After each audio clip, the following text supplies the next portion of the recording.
Assalamualaikum warahmatullahi wabarakatuh. Perkenalkan, nama saya Ahmad Al-Farizi, NPM 20170051060 dari kelas B S1 Ilmu Komputer Universitas Lampung.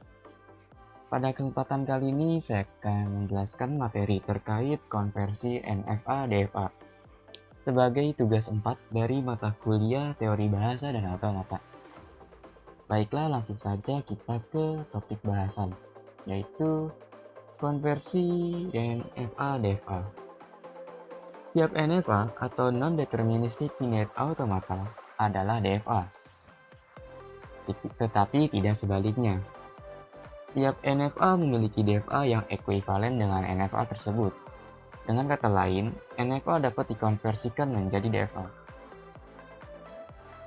Ini merupakan contoh dari konversi NFA ke DFA, yang mana gambar ini merupakan NFA, dan ini adalah tabel dari NFA, dan bagian yang bawah ini merupakan dari DFA, dan ini adalah tabel dari DFA tersebut.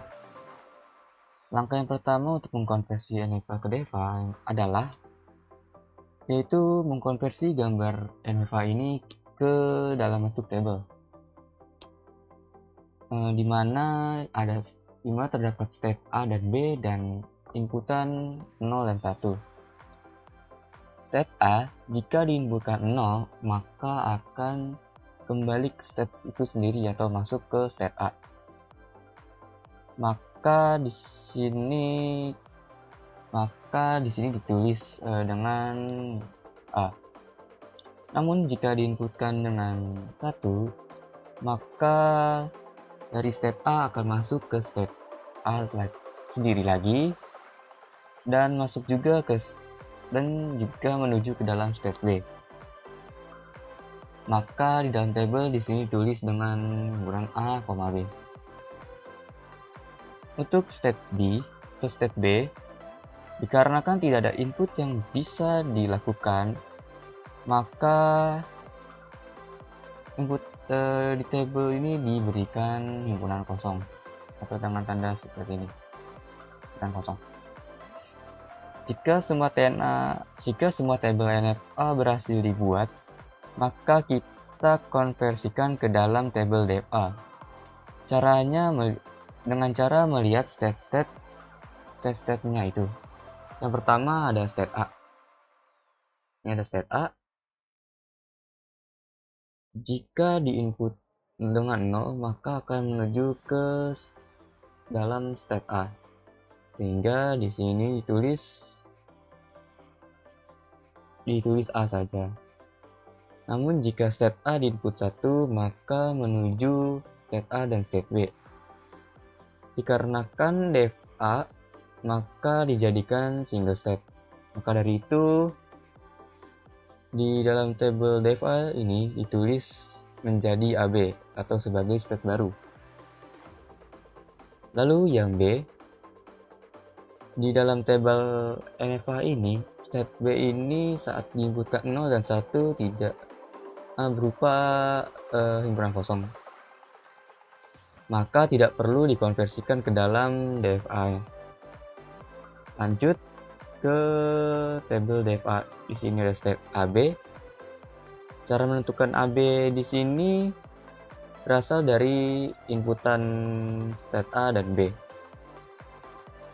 Tabel NFA ini pada bagian A, jika diinput dengan 0 menuju ke dalam A sendiri. Jika yang B diinput dengan 0 tidak bisa karena tidak ada jalur inputnya. Sehingga dilakukan union A gabung B, yaitu A dan himpunan kosong ditulis di tabel DFA ini cukup A saja. Saat AB diinputkan dengan 0, maka ditulis dengan A saja. Berasal dari A union B, step A union B, di mana saat input 0, A dan himpunan kosong menjadi A. Kemudian dilakukan uni. Lalu yang berikutnya pada input 1,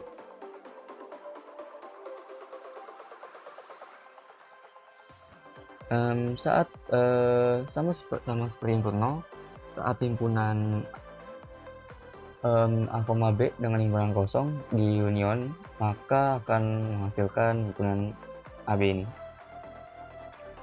Jika kita telah selesai mengkonversikan tabel NFA ke tabel DFA, maka kita perlu membuat gambar dari DFA tersebut. Saya telah membuat gambar DFA ini, di mana di sini ada step A dan step EB dan dengan input 0 dan 1. Dimulai step E, jika diinputkan 0 maka akan menuju ke A, dan jika diinputkan 1 maka akan menuju AB. Jika step AB diinputkan 1 akan kembali ke step AB itu sendiri, namun jika diinputkan 0 akan kembali ke step A. Berikutnya adalah pekerjaan rumah atau tugas dari minggu lalu yang belum terselesaikan, sehingga saya memasukkannya ke dalam video tugas 4 ini. Di sini terdapat soal, yaitu lakukan reduksi jumlah step pada DFA berikut. Untuk mereduksi DFA sendiri ada beberapa langkah. Yang pertama adalah melakukan identifikasi semua kombinasi state. Lalu langkah yang kedua adalah state yang berpasangan dengan akhir merupakan state distinguishable.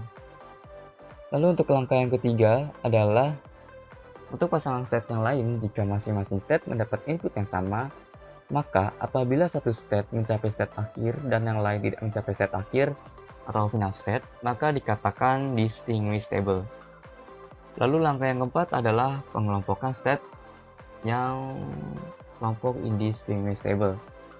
Lalu langkah yang kelima adalah mensederhanakan atau membuat gambar dari reduksi DFA tersebut. Baiklah, kita masuk ke langkah yang pertama. Di sini untuk langkah yang pertama adalah melakukan identifikasi semua kombinasi state, di mana semua state ini diberikan pasangannya, contohnya Q0, Q1, lalu Q0 dengan Q2. Jadi state ini dihubungkan atau dipasangkan atau dikombinasikan sehingga berpasangan. Kemudian untuk langkah kedua yaitu mengidentifikasi distinguishable dan indistinguishable. Dapat dilihat pada tabel berikut ini. Pada tabel pada bagian kanan gambar, di sini Q0 Q1 ada huruf D dan dengan gambar hijau, dan D dengan gambar kuning, dan huruf I dengan warna orange. Ini memiliki makna tersendiri. Untuk D itu merupakan distinguishable, yang merupakan singkatan dari distinguishable, dan I sendiri adalah singkatan dari indistinguishable. Jadi saya telah mengelompokkan Q0 Q1 sampai Q5 Q6.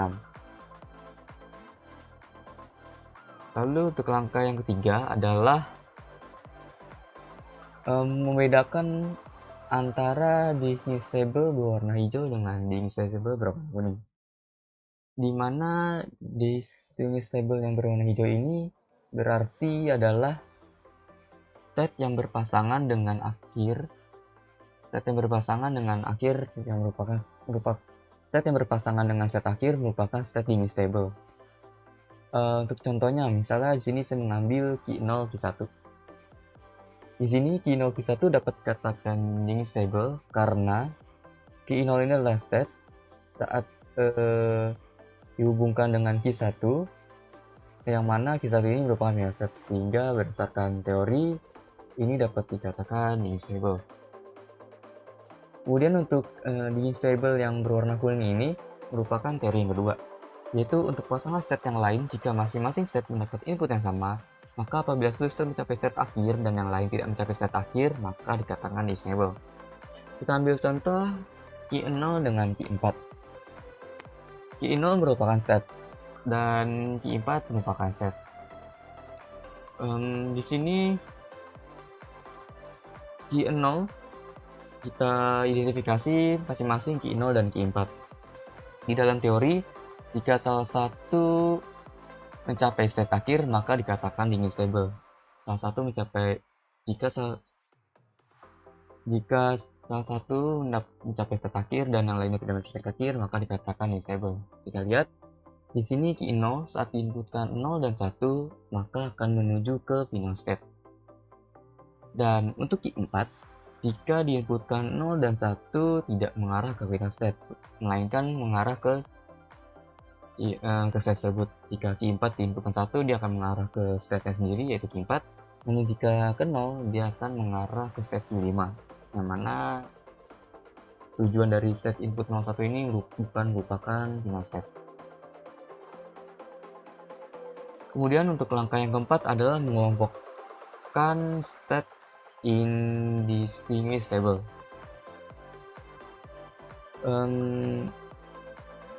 Indistinguished stable ini adalah memiliki makna tidak dapat dibedakan. Misalnya kita ambil contoh Ki1 dengan Ki3. Di sini merupakan unstable. Kenapa dia merupakan unstable? Kita lihat pada gambar. Ki1 dan Ki3 jika dihubungkan maka tidak perbedaan, atau jika kita lihat final state dihubungkan dengan final state ya tidak dapat dibedakan. Berbeda dengan Ki0 Ki1, ini dapat dibedakan dimana Ki1 adalah final state dan Ki0 adalah state biasa. Begitu pula dengan Ki2 Ki6 dan Ki4 Ki5 yang masing-masingnya dari Ki3 dan Ki2 ke Ki6 merupakan keduanya adalah final state. Kemudian kita kelompokkan ini table ya, kita tuangkan ke dalam table. Kemudian yang langkah kelima atau langkah terakhir adalah menyederhanakan dari ini table ya. Atau kita bisa buat gambar dengan gambar sebagai berikut. Di sini ada step Ki0, lalu ada step Ki1, Ki2, Ki3, Ki6, lalu ada step Ki4, Ki5.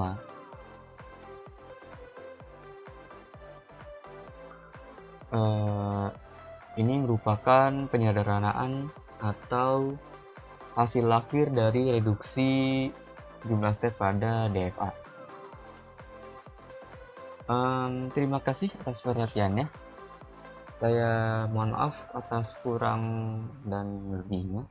Wassalamualaikum warahmatullahi wabarakatuh.